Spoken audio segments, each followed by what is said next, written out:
Hey, welcome back to The Craft, where we explore what we're learning about the creative process. I'm Colby, and I'm here with my friend Carter, and today we are talking about practice to become a master of your craft, drills, and projects.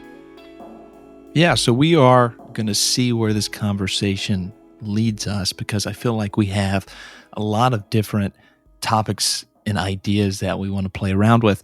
So I'm just going to start with kind of the first thing that came to my mind, and I'll throw it out there and see what you think. Sweet, let's do it.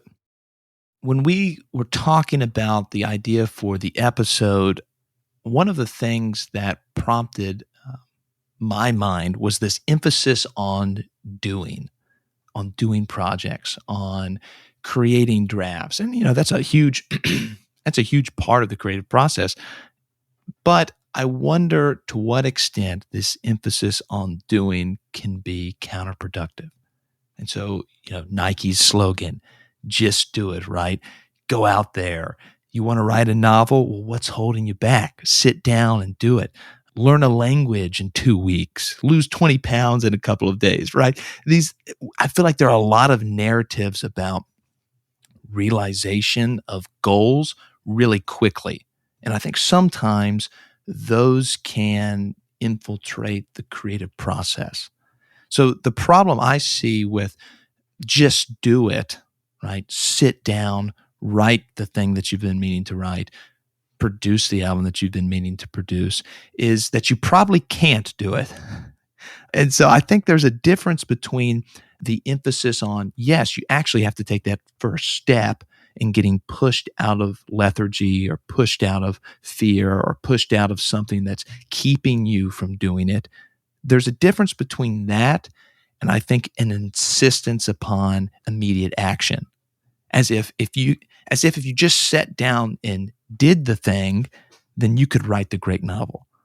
But I think when we get into that, we ignore that, okay, I can't do some things, right? I can't learn a language in 2 weeks, right? There's the step of practice that sometimes gets occluded, I think, in the conversations where we get a lot of go out, do it, put the pen to paper without enough emphasis on, in order to do something worthwhile, it's actually going to be a slow process.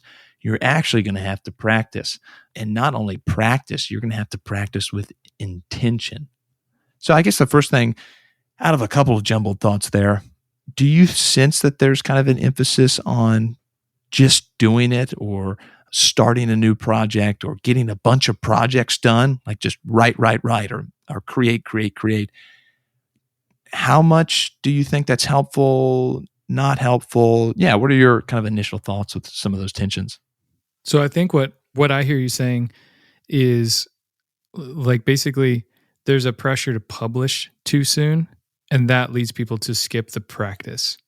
And so, because it's like practice is doing, so that's not the part that you're saying you should stop practicing. You're just saying you should stop maybe feeling the pressure to ship your work before it's ready, or ship work before you've just made some things to practice and made some crappy art on the way to some great art. Like you have to put in your 10,000 hours. You have to put in your time and your practice before you are going to make something that you probably should share. So it's kind of like pushing back on the ideas of, like, in the startup, in the tech space, there's like a lot of people that do like build in public. So I'm kind of curious. I don't know what your thoughts are on that, because it's this idea of like, whenever you're starting a project or a company or a side project or something, just sharing the really raw and real feedback. Like, hey, here's a screenshot of our first dollar that we made. Here's the numbers of our email list. We got 15 people now. We have 25 people now. Like, and showing like, hey, or here's our product, version 1 is kind of crappy, and then version 2 is a little better. Like, there's definitely an emphasis on that transparency that I've seen, so it's interesting. I'm curious to hear your thoughts on that type of thing, like taking your works in progress and sharing them publicly, because the difference is, like, making a company is a different game than making art, because there's something about the reveal of like an album where it's like, I don't want to listen to a half-made album necessarily, unless it's some kind of Sure. bonus content. Sure, Like, what sure. do you think about that? Okay, so I like this. Let me turn it right back onto you. Why do you think people do the build in public? Or why do you think companies are doing it? I think it's a really great way to build community and market and build awareness and some like loyal early customers because they kind of see the humanity of like what you're doing and get to see the growth with you. That's my take. Yeah, that makes sense. And I think you're right to draw a distinction between inviting people to come into something that you're building in a community. And there's all sorts of business incentives with that, right? You're getting customers who feel like they're part of the process. You're going to get more loyalty and that sort of thing. And that is a little different than like, you don't want to listen to the unmixed, I don't think you would, the unmixed tracks with half the lyrics written. I mean, sometimes artists do that, but they typically, it seems like, do this afterwards where they'll do a nice, I don't know, I think I've seen some videos on YouTube, like John Mayer will do a, 8-minute video about the making of Slow Train Home or whatever the track is called. But it seems to be like an afterwards thing, not a, and maybe this is changing with live streams and that sort of stuff. I think it is don't know. evolving. Like there's definitely people that are like, well, famously in like last year, Charlie Puth started doing that a lot with some of his songs on TikTok where he would be like, what if there's a song that starts like this? And he would like hum it and then it would pop up on his computer and, it was as if he was making it real time. Oh, that's interesting. I feel like it was more marketing and stuff, but to build hype around the song. But anyways, I feel getting back to kind of the first thing you said, I think it's really interesting to like the reason this conversation was sparked when we were talking about this a few days ago was like just me bringing up practice and wanting to do more drills and practice for music production this year. And I think that one of the things you said that stuck out was like practice is underrated, like it's so important and there's such a temptation to just be focused on shipping and producing or publishing that and like growing an audience and those types of metrics, like the success metrics that I think you can get distracted from the one thing that you are in control of, which is putting in your time and getting better. Like you're not in control of how many people like follow you on Instagram. You can do things to improve that number, but you are not in control of that. But you are in control of sitting down every day and putting in the practice to become better at whatever that craft is. And I think I fully agree with what you're saying on that part in terms of just, but I wonder when do you think, what is the balance? Like when do you think it's right to say this is ready to publish or I'm going to continue practicing, but I want to put this out for the world? Like, what do you think about that? Okay, let me indirectly answer your question. This is the kind of fear that I think was concern that we talked about the other day. Let's say I go and I want to write, I want to write a novel and I want to write several novels. So I sit down and I write, let's say, 5 novels in the next 2 years. What if every one of them was bad? Would that be okay? There's one school of thought that says, okay, yeah, you have to write a bunch of stuff, which is true, in order to get better. But what if instead, right, I spend a year practicing specific drills, right? I'm working with free indirect discourse. I'm trying to get better at my lyricism. I'm trying to work on my dialogue. And I'm doing like set drills. And then I write half of one novel, or I write one novel with it. I guess to me, I'm starting to realize I'd much rather be in the long, slow game where I'm trying to maybe take my output down. I think, okay, I'm really kind of working this out as we're talking here. Yeah. Trying to move from, let me throw 100 novels at the wall and see if one sticks, which there's this great Cormac McCarthy in an interview. He was like, yeah, I could probably write, I think he said something like 20, I can't remember what he called them, money and sex novels or something a year. Mm-hmm. And he's like, if I did that for 20 years, I would have a bestseller. And, he's like, it's not difficult for me to crank out material. But if you look at his career, right? He's averaging like 2 to 3 novels a decade. Because he said nothing leaves my desk, that's not the best I can do. And I think for me as a writer, I'm starting to realize I could write a novel, sure, but I don't think it would be that good. Like I think that there's some things I can't just do it. Like I literally can't. And so I'm starting to reevaluate and say, okay, instead of just trying to do it, which I think, at some point you have to, what if I just recognize, okay, maybe I can't yet, and what I actually need is more practice, and what I actually need are more drills. And I do think you're right. There's a point where you've got to get beyond, okay, I'm still practicing and actually publish, right? Actually ship. It's part of our kind of creative first principles. But I do think maybe the narrative or the zeitgeist is more about quick publishing and more about just get it out there, get it out there, get it out there. Where I don't know, that seems less than satisfying to me. Does any of that stick? It feels like the artist in you. It's like, am I going to settle basically for?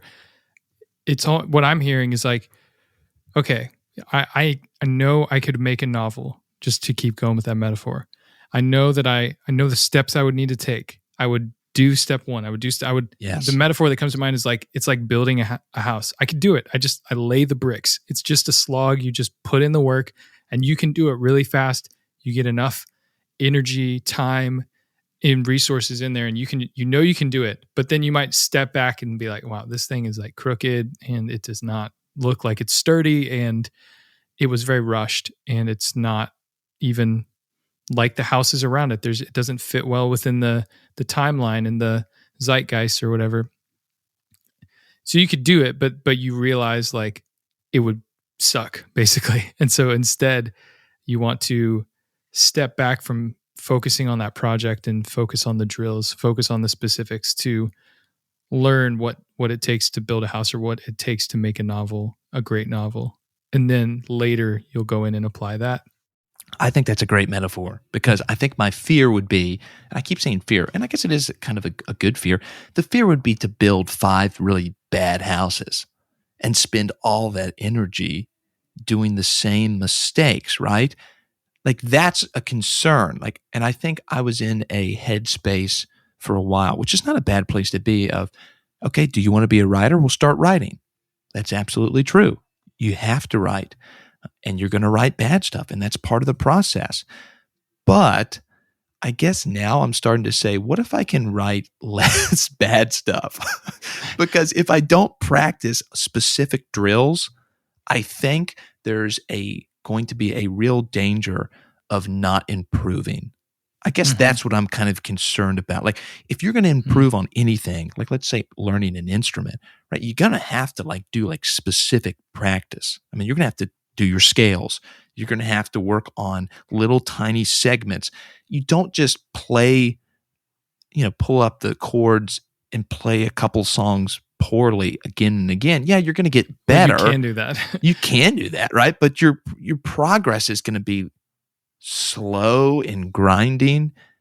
I don't know. Could you do something with that metaphor? I don't know. Maybe speak I think to that. actually, I mean, this might just be recapping what you just said, but I hear what you're saying now in that metaphor. So you start to learn guitar. You're like, okay, I know the chords now. Boom, I'm going to just start performing. And then you can do that. You can just go straight into like, I'm playing all these songs, but you're spending all of your time playing songs and looking up chords, and you're never learning scales. You're not learning melodies and solos and arpeggios and all these different things. And so then, you're basically, you might be going deep on one specific thing, but you haven't gone wide enough yet to know if that's the right thing to go deep on. And you're going to hit a point where you just plateau. You're just using the same skills you learned for like 1 or 2 years. That's it. Like over and over again. And so for you, it's like, if you've been writing for, let's say like taking this seriously for like 10 years or something, then, but you're still doing the same things through those whole 10 years or for like, let's say the next 10 years, you don't do any drills and really refine specific parts of writing, then you are probably going to spit out lots of the same type of, use the same skills each time. Dude, you summarized that perfectly. And I guess this is part of even the conversation we had for the end of the year review, where I said my conception of revision is changing a little bit. That you Yeah, I have do to remember that. actually learn what you need to be revising toward if you're going to make progress in your revision. Because if you don't know how to revise, then I can say I'm going to revise. But if they're not good revisions, then you've kind of missed the point. So here's the funny thing. We're both coming at this same conversation from two opposite ends of the spectrum. Because last year, well, I don't know the specifics for you, but it sounds like for you, you were so focused on projects and writing. But I didn't put out any music last year. I worked on Yes. one project, so I took a break. So for me, I wrote down these 2 points. Drills help you break the craft down. Projects help you put the craft together. And so for me, now to be fair, I wasn't spending last year doing drills, but it's like in my mind, I actually think that there's this idea that I want to throw in here just to kind of make it's a critical question, I think, based on what you're saying. So I read a book last year called Ultra Learning by Scott Young. I think we talked about this maybe, but one of the big takeaways from that book was how it's a book basically about how to be a better learner, whether it's Spanish or guitar or anything in between. And one of the big lessons of that book was that one of the ways that traditional schooling fails people is that you learn something in the classroom and then you go into the real world and it's very hard to transfer that knowledge from the classroom to the real world, whether that's at work or whatever it may be in the home. And so the idea, one of the ways that you can fight against that, it's called transfer of knowledge. One of the ways that you can have a better transfer of knowledge is through direct practice. That was like one of the key ideas of the book. And so direct practice ties into drilling. So for example, this is maybe going to break down as a metaphor because it's not taught in school, but like if you only practice baseball and you only practice hitting and throwing and catching, etc., but you never play a game, then you're missing like a whole new set of skills that only happen when you're playing the game, Nice. like communication and plays, strategy, reading people, like whatever. You would know what that list of things is better than me, but so so I think that the projects can be a really powerful way to, like, whether that's like scrimmages, practice games or something. It doesn't have to be like, going back to the creative side of things, it doesn't have to be publishing a novel for you to use it, but I think there's a real, whenever we're talking about practice, there needs to be like individual items, drills. Like for me as a producer, maybe that's practicing my guitar, or maybe that's in getting better at specific parts of that, or maybe it's practicing like mixing and mastering and sound design and finding instrumental sound, sound design, kind of the same thing, but finding the right sounds and chords and like harmonies and theory. Like I could spend a ton of time and become really good at even just one of those things would take a lifetime. So it's like you really need to break things down and do drills for that. But then you need projects, which would be songs, EPs, albums. For me, maybe that's even like pretending or recreating a song that's already been made, so that I take all those individual like components and like put them together into a bigger project. So how do you think that fits into your thoughts on publishing? Okay, I really like the drills help you break down the craft and the projects help you put your craft together. I think that's really helpful way to conceptualize it. To go with this metaphor, the sport metaphor, a little longer, because I think it's so rich, it would be kind of ridiculous if, like, you were a basketball player and you just did dribbling drills all the time, but you never actually played any games, right? Like, it's like so obvious, I think. You do the drills that are very specific in order, like you said, to translate that into the thing itself, into that which you want to materialize, right? The drills, the practice are not really for their own sake.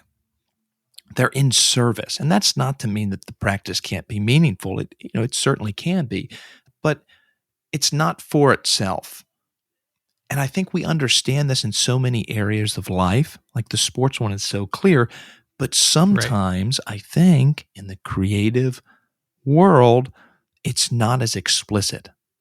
Like, for instance, like imitation is a great way to practice your style.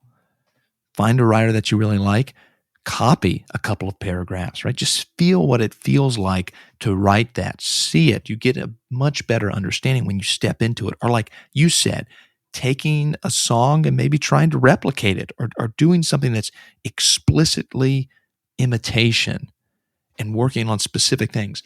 Those are the kind of, I think, practical drills that we don't do as much.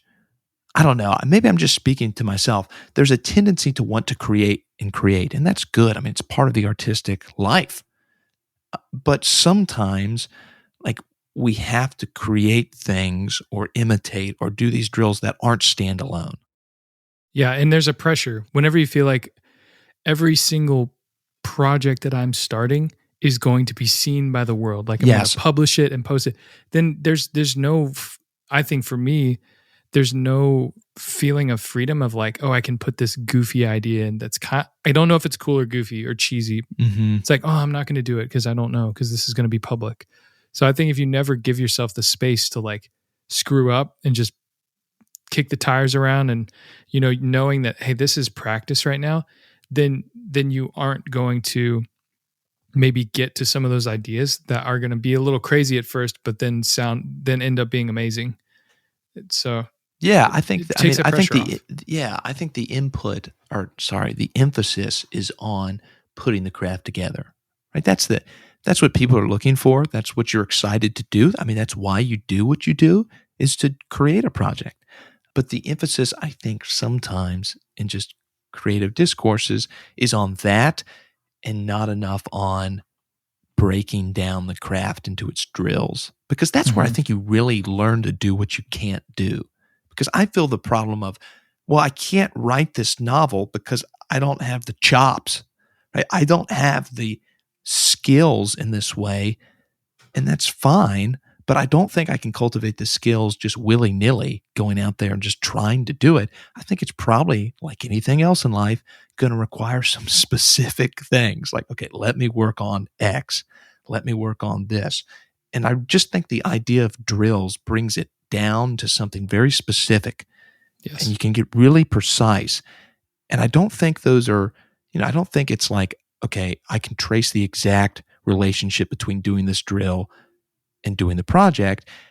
But doing the drill is cultivating something like your taste. It's cultivating those immaterial qualities of how you do your art, and they're seeping in, right? It's giving memory to your mental capacities. There's a great quote by Sam Snead, who's a really famous golfer, who said that practice puts brains in your muscle. And it's very, I think, similar Huh. to creativity, of like, practice gives some sort of intelligence or memory to your faculties when you're creating. So what are some of the drills you're going to do in 2023 for writing? Ooh, threw in the court. Well, I do some imitation of prose, and I have done some, not consistently. So it's going to be a really busy upcoming semester with exams. So I don't know how much of that I'll do. It's a Mhm. practice I want to do my whole life, I think, and so that will continue. I would also, just with this upcoming couple of months, I'm going to be reading a lot, and so I'm going to try to pay specific attention to the style of the prose that I'm reading, and Mhm. just trying to be a little mindful of style. So reading a novel, right, you're paying attention to the plot and the characterization and the themes. But sometimes, right, you need to kind of step back, get a little bit meta, look at the text outside of itself and say, okay, how is the effect being created? How is the aesthetic representation being formed? What are those practical tools? And I'm just going to try to be cognizant of that, which I try to do anyway, but I think it'll be a great opportunity with the amount of reading that I'm going to be doing in the upcoming months, to try to be intentional about that. And hopefully I can slip in some practice too. I really like direct imitation. I think it's just, sometimes I'll read a sentence and I'm like, how does that person write that sentence. It's so good. And so I think it's helpful just to write that yourself and kind of feel what it feels like to do something like that. It's almost as if you had someone's hands on, let's go back to the golf swing, and their arms were kind of guiding your hands. So you're like, okay, you're not doing it, but you're kind of getting your hands guided. You're like, oh, that's where they should be. That's how that should feel. Yeah, you have to know what it feels like to do something the right way. Exactly. So those are a couple. I mean, it's nothing crazy practical, but I do think imitation is really, really concrete way to get better. Yeah. No, I think that's really good. And a lot of it, for me, I think it'll be a couple things. One, remaking beats and maybe full songs that I like. Another could be working on, I think I do want to practice guitar a little bit more and expand some skills there, just sharpen up because I haven't played much guitar the past few years. Are you going to go Clapton? Just shut yourself in a room? Probably don't have time for that, but maybe. And then I think practicing, I think another area that I need to grow is like in the music theory and chords and harmonies, chord progressions specifically, like just getting the progressions right. I know that's feedback I've gotten from people I've worked with. Is just like, I need a more solid chord progression here. And so that's an area where I want to learn and grow.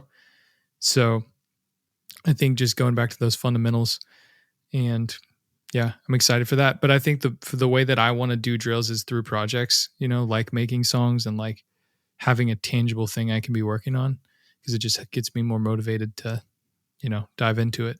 But those are great. And I think those are right. You've identified specific areas, which is great and necessary.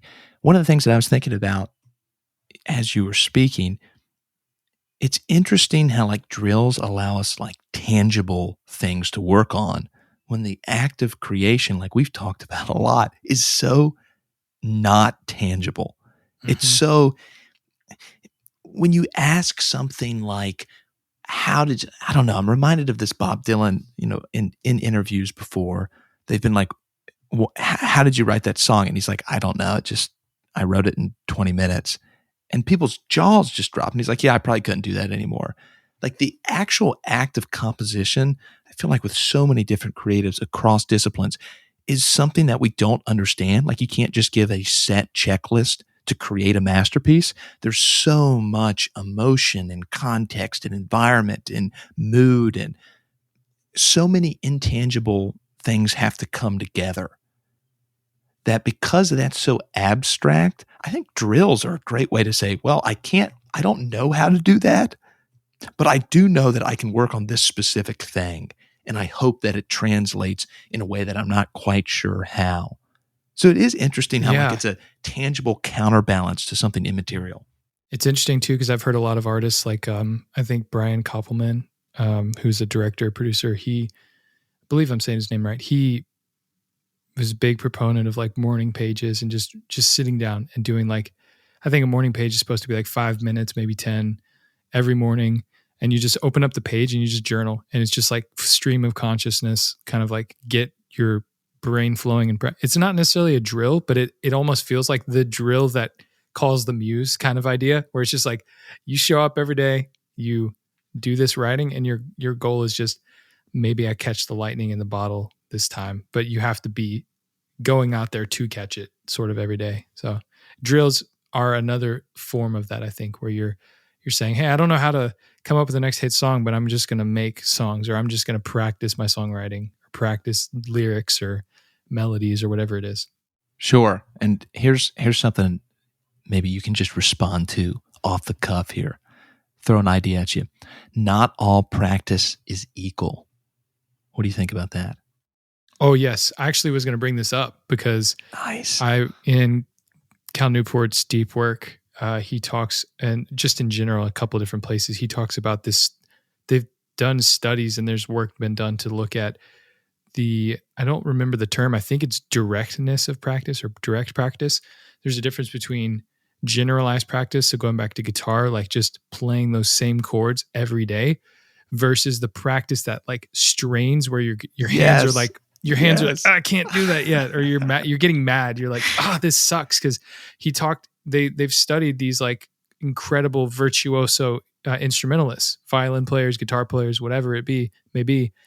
And what they see is it's not just they practice for 10 hours a day. It's that they practice for 1, 2, 3, 4 hours max a day. And they practice at the edge of their limits. So it's about the intensity of that practice time and practicing on the things that are very, like that you need to get better at and that are a little bit outside of your abilities right now. It's just like going to the gym. Like if you're not constantly putting on just like a little bit more weight, then you're going to atrophy.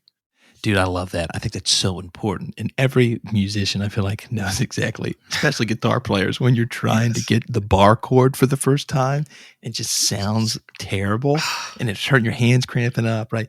That's the kind of like stress that you need, because I think you're totally right.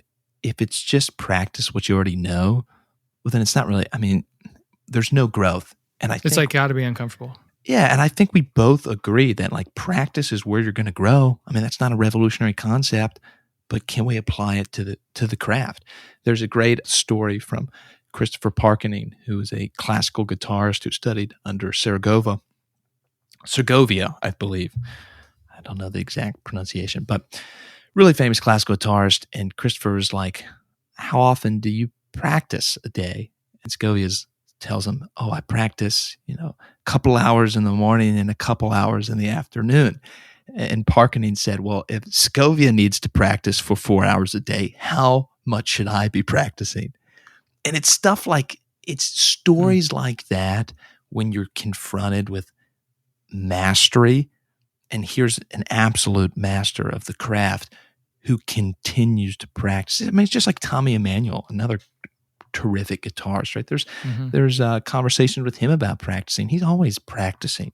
It's not like we can somehow pull practice ever out of our routine as a creative. And what a good way to kind of kick off 2023, to just say, hey, practice is sometimes just that thing you don't want to do. It is like going to the gym, and it's a little easier at the beginning of the year maybe to get excited about it, but yeah, I hope my inspiration for it can, withhold or withstand the whole year and everything that gets thrown at me, because I really do want to just be dedicated, kind of back to those early days of like beginner's mindset and just trying to grow and being excited to get better versus just being so focused on having to put stuff out. But that said, hopefully I put something out this year, because that's one of my goals. So I know I'm really looking forward to this year for you. Definitely, man. Do you want to jump to the quote of the week? I've got a great one I'd like to throw out there. Maybe get your thoughts from the late, great Pele, soccer player. Everything is practice. There's the quote. Succinct, compact, everything is practice. What are your thoughts? I agree. I think everything is practice, but then like what we just said, not all practice is going to be good practice. Yes. So yeah. I love a small caveat. Yeah. I just love that. Like, I feel like that beginner's mindset you just mentioned, to say someone like Pele that everything is practice. It's a mindset of continual growth. It's not, I have arrived, I'm a master. Like even mastery is like, oh, it's practice. It's growth part mindset. Of a longer duration of lifelong growth. And I thought that sentiment was powerful there. That's a great note to end on. I love it, man. Well, thanks for talking about this. This was great. Hey, thanks for listening to The Craft with Carter and Colby, where we share what we're learning about the creative process. If you're a writer, music producer, marketer, filmmaker, photographer, or you just love creativity, then this show is for you. Our cover art was designed by Elizabeth Newell. You can learn more about her work at elizabethnewelldesign.com. That's Elizabeth, Newell design.com. And you can follow her on Instagram at ElizabethIsADesigner. If you like the show, there's 3 things you can do to help us out. First, subscribe so you learn when we post new episodes. Second, send the link to one of your friends who you think would enjoy the show.